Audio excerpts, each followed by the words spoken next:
مقابلة سعيدة للمغرب. احنا أهل واحدة وكلنا شعب عربي واحد.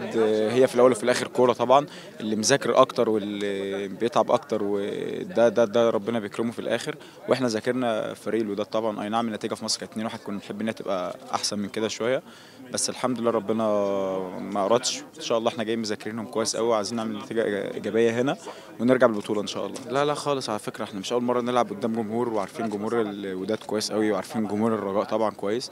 فالجمهور طبعا على عيننا وعلى راسنا، هم جايين يستمتعوا بالماتش وبالاجواء في الملعب، بس مش هينزلوا يلعبوا معانا في الملعب يعني. فطبعا ان شاء الله ربنا يكرمنا كده ونبقى مركزين وحالفنا التوفيق ان شاء الله في الملعب ونرجع بالبطوله ان شاء الله. لا احنا زي ما قلت لك، احنا ماتش القاهره خلص لينا، احنا كسبانين.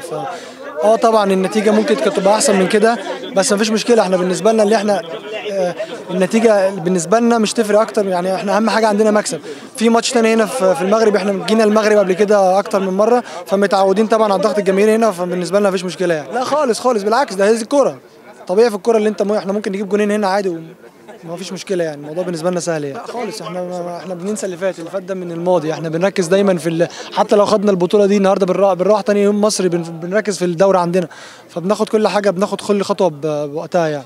بالظبط زي ما انت بتقول اهوت، احنا جايين كسبانين يعني، فدي حاجه بالنسبه لنا حاجه كويسه. احنا مش جايين اللي احنا خايفين من حاجه، ولا احنا جايين نلعب مثلا المباراه الاولى لنا، لا احنا الشوط الاولاني خلص 2-1 هناك، فاحنا جايين نكمل على كده، وان شاء الله احنا نبقى نكمل على كده، وان شاء الله نكسب يعني ان شاء الله هنا باذن الله. طبعا يعني بص كده الجمهور سواء انت بتلعب في القاهره او بتلعب هنا، كده الجمهور دايما بيبقى بيدي حماس للملعب للفرقتين مش لفرقه واحده. فان شاء الله اتمنى للجمهور يبقى يدي حماس لينا احنا اكتر، فان شاء الله يعني الضغط هيبقى عليهم هم مش علينا احنا، وان شاء الله نتمنى ان احنا نطلع بنتيجه جيده ان شاء الله ونكسب باذن الله البطوله. ما فيش استحاله حد من الفرقتين هياخد المباراه عاديه. انت جاي بتلعب نهائي، بتلعب فاينل افريقيا المباراه الثانيه، فانت اكيد ما فيش مباراه تبقى عاديه، انت جاي بتلعب مباراه حماسيه بين الفرقتين. ان شاء الله نتمنى ان احنا ان شاء الله نبقى احنا الكسبانين فيها باذن الله. ان شاء الله باذن الله السنه دي هتبقى بتاعتنا ان شاء الله. طبعا ده نهائي افريقيا والعالم كله بيتفرج علينا، ونهائي اكبر بطوله في افريقيا قدام اكبر فرقتين في افريقيا.